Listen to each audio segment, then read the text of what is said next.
Alors, bonjour, bonsoir, dépendamment de là où tu es. Ici, c'est Achille Combat, et je suis donc le fondateur de la communauté Hope Bank Academy. Alors, si tu nous suis depuis, tu vas remarquer que nous avons démarré cette communauté ayant fermement foi qu'un développement humain et économique durable ne peut se faire que si nous éveillons nos communautés sur les principes qui sont déjà autour de nous, qui sont déjà qui ont été déjà établis autour de nous pour pouvoir donc construire tout ce que nous créons aussi. Les principes. C'est de ça que nous avons pu mettre en place l'approche donc du PPP et le modèle de développement périn Kobié. Et si ceci est ta première fois, n'hésite pas. Souscris à la chaîne pour recevoir toujours nos vidéos. Nous prenons du temps quand même pour sortir les différents éléments que nous mettons dehors parce que ce n'est pas en fait notre première activité centrale et nous prenons du temps de faire des recherches pour pouvoir donner quand même un certain niveau d'information crédible.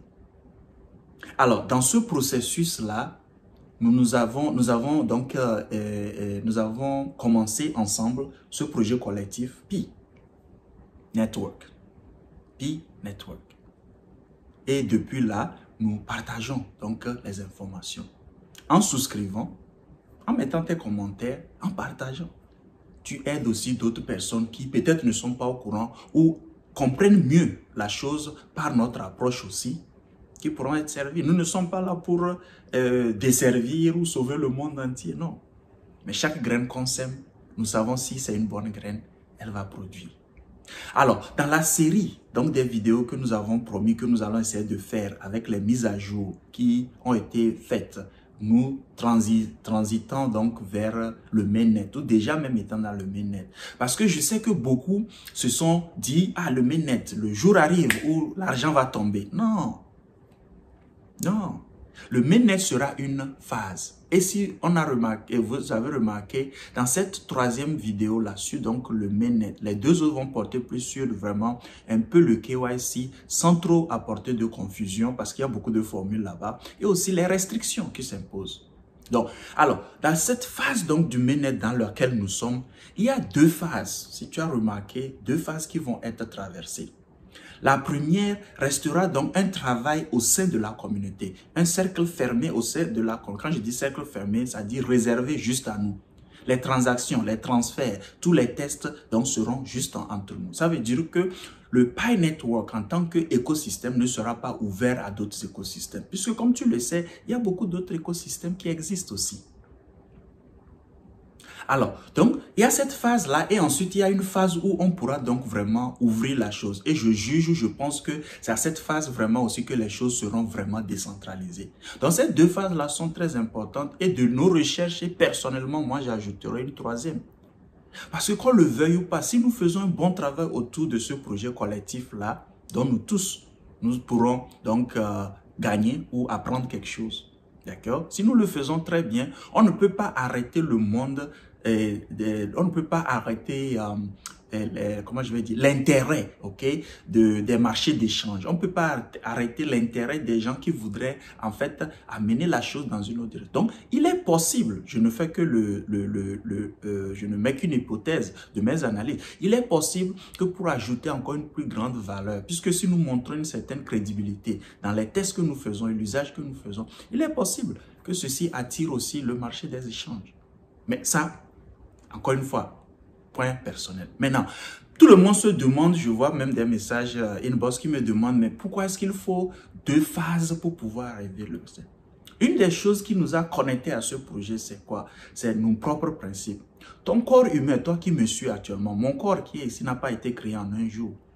Il y a un processus. Et nous l'avons soulevé dans nos vidéos, certaines de nos vidéos passées. Sûrement qu'on te mettra le lien ou bien le lien en haut quelque part, à ma gauche, à ma droite ici, d'accord? Où il y a trois éléments qui sont très importants quand tu construis une entreprise. Ou bien il y a trois défis très importants qu'on retrouve sur le plan professionnel ou bien si tu as une entreprise. Le temps, l'argent et l'équipe, une équipe toujours. Donc, en termes de temps, chaque chose a son temps. Donc, il ne faudrait pas se presser et par ignorance penser que non, c'est en un clic là, tout va être transféré. Non, c'est pour ça qu'il y a ces trois phases, ces deux phases là.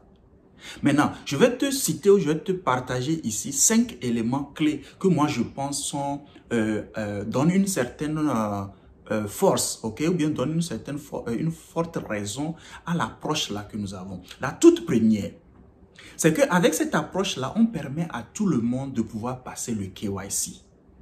Parce que n'oublie pas, nous devons tous pouvoir être identifiés. Ça, c'est une régulation. Et c'est pour le bien de nous tous même d'ailleurs. Parce que, rappelle-toi, la dualité de la vie, le bien et le mal seront toujours ensemble. Et les gens feront leur choix. Alors donc, comme certains ont été choisis en test pilote pour pouvoir donc faire le KYC, si on n'a pas une transition comme ça, où on bloque d'abord, ça veut dire que ces gens-là peuvent prendre l'avantage et avoir une avance ou une avance dans leurs actions par rapport à l'action collective. Et ça, c'est important à noter. Donc, si on nous donne plus le temps, sachant tous les défis qui vont venir, puisque rien n'est parfait pour le moment, tout le monde ne pourra pas passer le KYC en 1 jour, 2 jours. Nous sommes plus de 30 millions. Même si 50% de ça sont morts, n'existent pas, ou bien c'est des comptes fictifs, 15 millions de personnes doivent passer le KYC. Donc, ce n'est pas en 1 mois, 2 mois. Donc, ça, c'est le tout premier élément. Qui fait que passer dans ce mainnet-là, de façon progressive ou en phase, nous donne plus de protection, nous donnera plus de crédibilité. Le deuxième élément clé que je vois qui rend cette phase-là, cette approche-là ingénieuse aussi,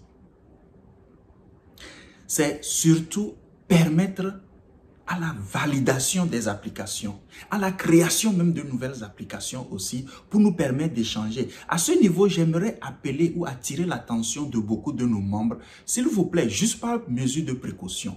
Je vois beaucoup d'applications qui sont offertes, s'il vous plaît ou s'il te plaît, pour ta propre sécurité et réduire ton propre risque. Si une application de transaction ne vient pas de ton application, parce que c'est pour ça le Pi Browser existe d'ailleurs, ne te lance pas.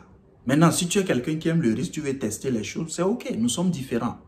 Mais si tu es quelqu'un qui veut se protéger, utilise uniquement les applications qui viendront donc de l'application principale donc de Pi Browser que tu vas avoir.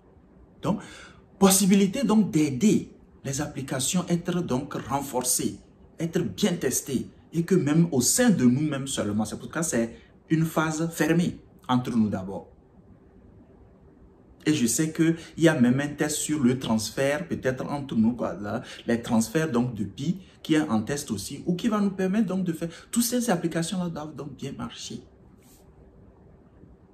La troisième chose cruciale que donc je vois importante à aller avec cette phase-là, c'est en fait tester un peu l'écosystème ou la communauté elle-même. Rappelle-toi que pour pouvoir réussir ceci, la confiance, c'est sur elle que nous avons démarré. La blockchain elle-même, elle est construite en se validant, en se construisant, tout comme une intelligence artificielle, d'accord, basée sur la confiance. Achille connaît Yves, Yves connaît Georges, d'accord? Donc, à travers les invitations que nous avons fait, cette invitation, c'est pour ça qu'il ne faut pas se lancer. J'ai vu plein de gens, c'est leur choix, hein, qui font des invitations en masse et tout. Et j'invite même les gens, merci à vous qui joignez en suivant cette vidéo. Mais de grâce, quand vous joignez la vidéo, il faudrait faire signe pour qu'on puisse au moins par un numéro de téléphone échanger au niveau donc de WhatsApp.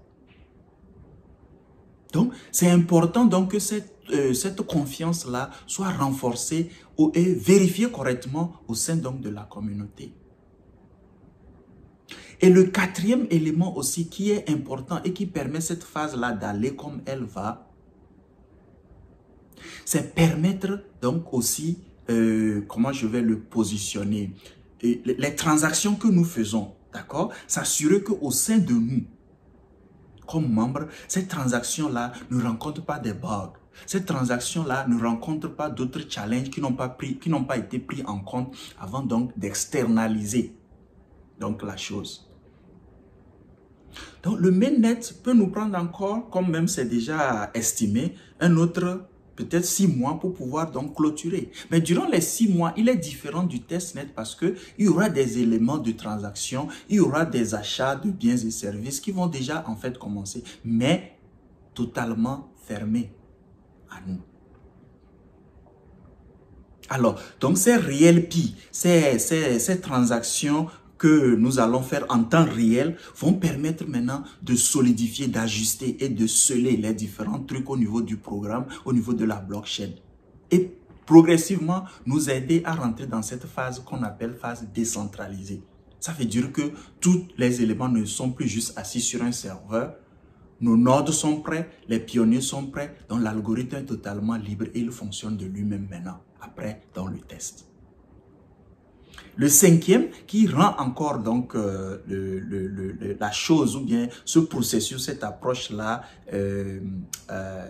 évoluer, ok, dans le sens où c'est fait, le cinquième élément ici, c'est de nous permettre, avec donc l'usage donc du PI là, du jeton PI, de nous permettre de transiter ou de transférer de façon sécurisée et sans stress et sans peine, si je vais le mettre ainsi, les PI qui ont été toujours des compensations à partir de notre téléphone, progressivement donc vers transférer cela ou migrer cela vers le mainnet. Et rappelez-vous, je l'ai mentionné dans une vidéo précédente, ce n'est pas l'arrêt du minage, le minage va continuer. Les formules qui ont été déjà mises en place vont continuer. Et si tu as remarqué, dans l'interface donc du mainnet, il y aura même des évaluations du taux de minage et tout ça là, d'accord? Sûrement qu'on va en parler encore plus dans d'autres vidéos, mais on l'avait déjà mentionné en montrant déjà l'aperçu du mainnet. Voilà pourquoi, bien sûr qu'on a dit qu'on est passé au mainnet, tu vas toujours voir qu'il y a beaucoup d'autres éléments qui sont aussi à venir. Donc, garde patience. Si tu nous as suivis jusqu'ici, je ne peux que te dire merci. Merci d'avoir souscrit si c'est ta première fois. Et je vais te retrouver dans une autre vidéo. Il nous reste 2 vidéos encore pour compléter ceci. Donc, KYC et les restrictions en allant donc au niveau de l'ouverture donc de notre écosystème à d'autres plateformes. Passe une très bonne journée et je te retrouve dans une autre vidéo. Rappelle-toi toujours, chaque fois que tu nous écoutes, un seul simple adage nous a mis sur ce chemin. Quand tu ne sais pas où tu vas, regarde d'où tu viens. Ce n'est pas de ton village, ce n'est pas de ton pays, mais dans ton humanité. Parce que cette humanité a été créée sur des principes. Principes que tu es invité à utiliser quand tu crées quelque chose ou quand tu veux joindre quelque chose.